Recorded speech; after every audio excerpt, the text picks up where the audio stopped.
What does Smith's family trucking mean to you, sir? Smith family trucking is tradition. It's a carry-on of a love of occupation that puts beans on the table and just makes you a good man.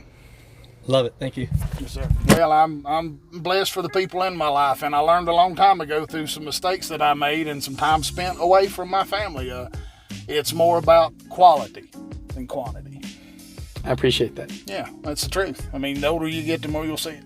People say things change. What are your thoughts, brother? The respect and the morality not only has left the trucking profession, but it's left life in general. Trucking is not just a job. Trucking is a lifestyle. You have to devote all of your time and all of your efforts. I mean, if you're not going to be a company driver, if you want to take the leap of faith and own your own truck, you have to have a wife that's understanding. You have to have a wife that's willing to help you. It's not just a one-person team. It's got to take. We were talking off camera, Alan, and Yes, we were talking about second chances. Yes.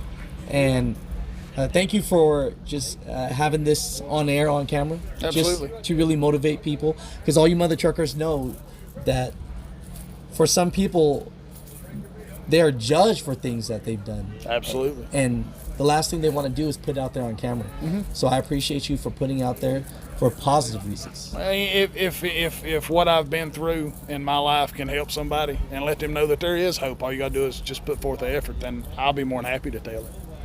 So what's going on? What happened?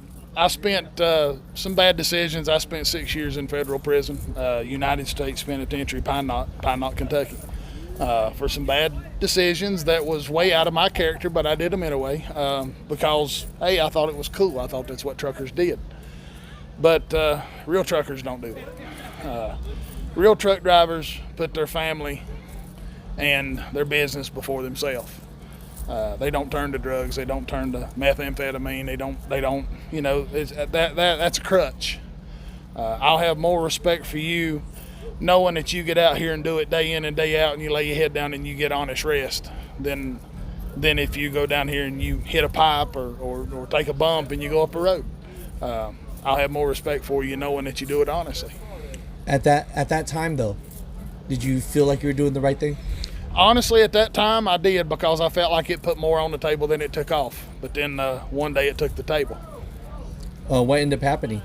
I went to prison. Was divorced. My boys bared the biggest brunt of it, and I was out of their life, but it busted them up, and it still rings today because the difference between the two of them. So for people that feel that they don't have second chances, they feel like they've done something and no one out there would give them a chance. Mm-hmm. Do you think trucking would help? You don't wait for people to give you a chance. You don't wait for that. You put your best foot forward and you put your ass to work. You put forth the effort. The chances will come. People will notice. I got out of prison. I went straight into trucking after running some heavy equipment, and I finally achieved my goal. I own my own truck, my own business, and it's a fight every day, but it's well worth it. But do it honest. Do it honest. What's going on, mother truckers? Welcome to the Asian My Show. We're out here at the Semi Crazy Truck Show in North Carolina. Man, I flew all the way from Miami. Oh, I got like here Miami. just to see you. Do you believe that? No, I don't. You don't believe that at all? No, but my head's swelling. Introduce yourself, sir. My name's Alan Smith Jr. I'm from Lenore, North Carolina. Trucked all my life. Trucked all your life. Yeah. Before we get to the story, let's talk about the build a little bit. Tell us what's behind you right now. Well, the build started. My dad's dream. He's recently retired to go by Bumper. He's drove all his life. It's a 81 359. It's a electronics 15.8 liter cat, 13 325 rears on tall rubber. It's just been an ongoing dream, and it's a work truck. It works every day. I'm telling you, it's a beautiful work truck. Well, thank you, sir. Now can we see under that skirt? Is that possible? That's possible. But remind you, it is a work truck. Yes, sir. Sir. It's got a little grease in it. You gotta be a real man's man to lift that hood, right? You do. You can't lift it from the front. What kind of motor we got in here? It's a 1MM Caterpillar, 15.8 liter. It's got plenty of horses and plenty of torque, and it loves fuel. I can imagine. Is it possible to hear the? Yeah, absolutely. No, I appreciate you. We could keep it open, or is it better closed when you're hearing it? Yeah. No, thank you so much. Oh, you're welcome. Thank you. I hope this music doesn't get copywritten. This guy's blasting. We'll talk in the cab too.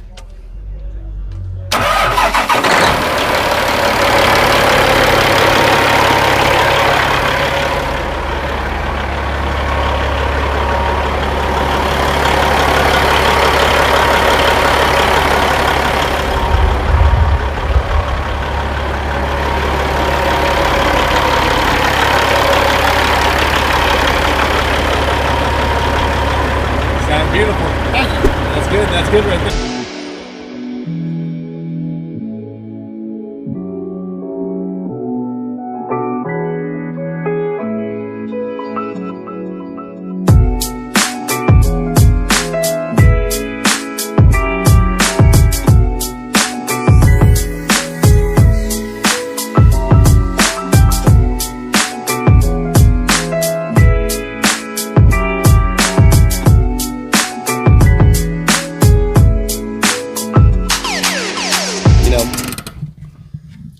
Let's talk for a second. Outside, you were saying that you've been trucking all your life, sir. Yeah, been trucking all my life. Even before I was able to go out of the state of North Carolina, I trucked in the state.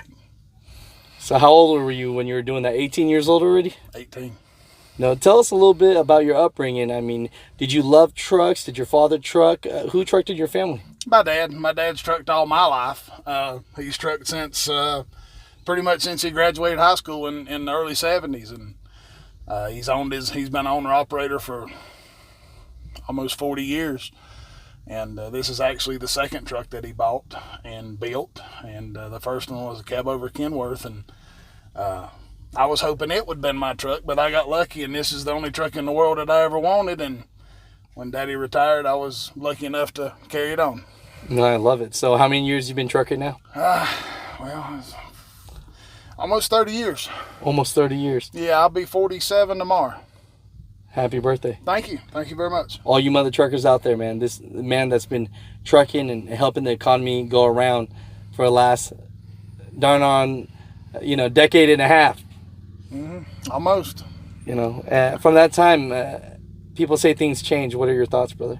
The respect and the morality not only has left the trucking profession, but it's left life in general. People don't have the morals that they had before, and it shows even more in the daily grind of trying to get around with traffic and just dealing with people. People don't care about anybody but themselves anymore, and it's really sad because we're out here trying to make a living and it's hard to keep a 40-year-old truck safe for myself and the people around me, but it's a calling that you have to answer if you want to truck old equipment. No, that's, and when we talk about the olden days, I remember going with my uncle. Mm-hmm. I even remember when he'd get lost and then he'd have to go to a payphone and there'd be 8 other truckers at the payphone, everyone talking to yes. Yeah. And back when I first started trucking, you had to wait in line to call your family. You called in once or twice a day, and just to make sure the mom and the kids was okay. And I've got 2 boys that are in their 20s, and I'm lucky enough to found the woman of my dreams now, and I got to be a daddy again, and I'm raising more little ones. So I'm blessed in more ways than I could ever deserve. No, that's beautiful. You touched on family with trucking. What has trucking done for your family? Well, trucking is the way I like to look at it. Trucking can be a curse and a blessing in the same breath. My dad, whenever I was growing up, I was lucky enough at my home ball games, that old cab over was parked in the parking lot. So you come to all my home games, and even though it takes you away from your family, when your family needs you the most, you hope you have strong enough roots at home that if things do arise, that, things can be fixed. with guidance from you over the phone or by them making the decisions that need to be made. But trucking has given me more than I could ever ask for with the friends that I've got. Mr. Kenny Wilson, he's been a hero of mine for quite a few years, and he's more of a brother than he is a friend, and it's given me more than it's taken away. No, that's beautiful, sir. It's one of those things where people talk about the sacrifice, and it is a sacrifice, but they forget the good parts about it too. Yeah, you have to keep the good parts in your mind during the daily grind, because those good parts are actually what keeps you driving forward. What was the hardest part? The hardest parts for me is leaving on Sundays. Even though I'm in and out through the week, I don't get to see when I get home, my wife's home in the bed. I get to get home, curl up, snuggle up to her, but then when she gets up, goes to work, I'm, still asleep for a little while. The hardest parts for me is getting started and leaving on Sundays. I hear you, brother. Your kids that you have that you talked about, you think they understand your sacrifice that you made? The younger ones, I don't think they do yet. My older ones, my two older sons, I know my oldest one does, because my oldest one wants to follow in these footsteps, the family footsteps. And in time, we will make sure that happens. So you welcome it? I welcome it, yeah. There's a lot of people like my dad that said, no, you're going to go to college. I went to college and I went back in. My dad told me that, I was the kid that used to sit in class and draw pictures of trucks. And my dad, you need to quit. You're never going to drive a truck. And I've got some college credits. I wanted to be a graphic engineer. My first job out of high school, I was in a print shop, one way in, one way out, no windows. I was lost. Run a printing press all day long, and I was lost. And here we are. I love it. I definitely think it's great that tradition is powerful. That's why when Daddy had the truck, his company was Smith Nursery Transport, because all he ever did was haul agricultural stuff, and I wanted to keep the family. I wanted to pay homage and loyalty to my father for the sacrifices that he gave to me through the years. So the name on the door now is Smith Family Trucking. I love it. Because family means a lot to me. No, I could tell, through our conversation that it really does. So, that's amazing. I think about it. I think about all your years of trucking. This is really the time to ask, because a lot of people actually don't have anyone to look up to in trucking. And so they look at these videos for information. Any tips or anything that comes to mind when it comes to being a successful owner-operator? Yeah, major is you've got to understand that trucking is not just a job. Trucking is a lifestyle. You have to devote all of your time and all of your efforts. If you're not going to be a company driver, if you want to take the leap of faith and own your own truck, you have to have a wife that's understanding. You have to have a wife that's willing to help you. It's not just a one-person team. It's got to take the whole team to do it. Have your heart in it. Make sure your heart's right to do it. Make sure you have plenty of money in the bank to get started, because it takes money to make money. No, I appreciate you so much. At the end of this, did you do a lot of OTR or more local, or? I have run some local. Mostly OTR? It's all been over the road. So, with almost 30 years, look into this camera. Where's the best place to get some food? The best place, I'm partial to barbecue.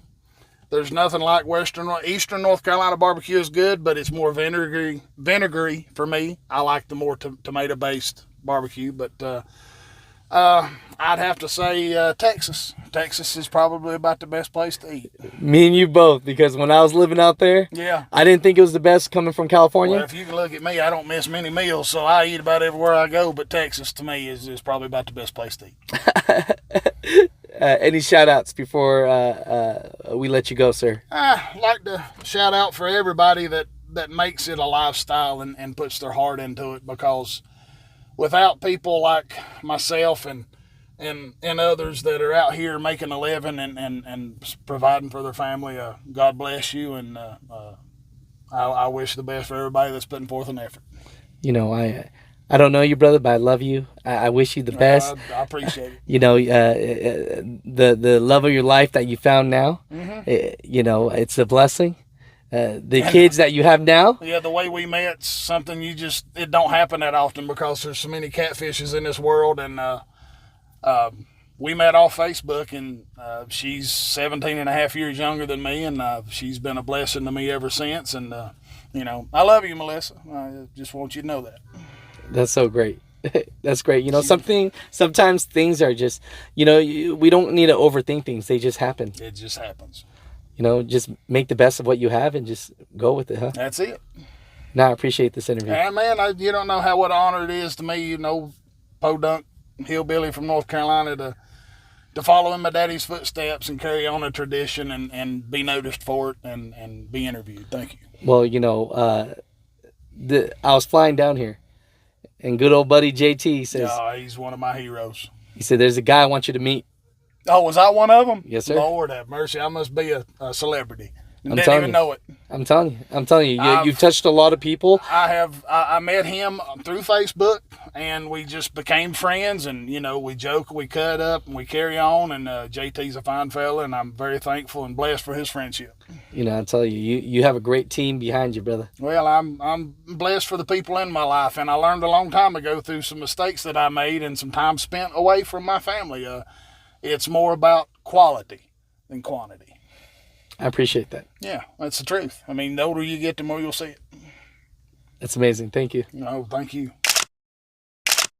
We are the music makers, and we are the dreamers of dreams.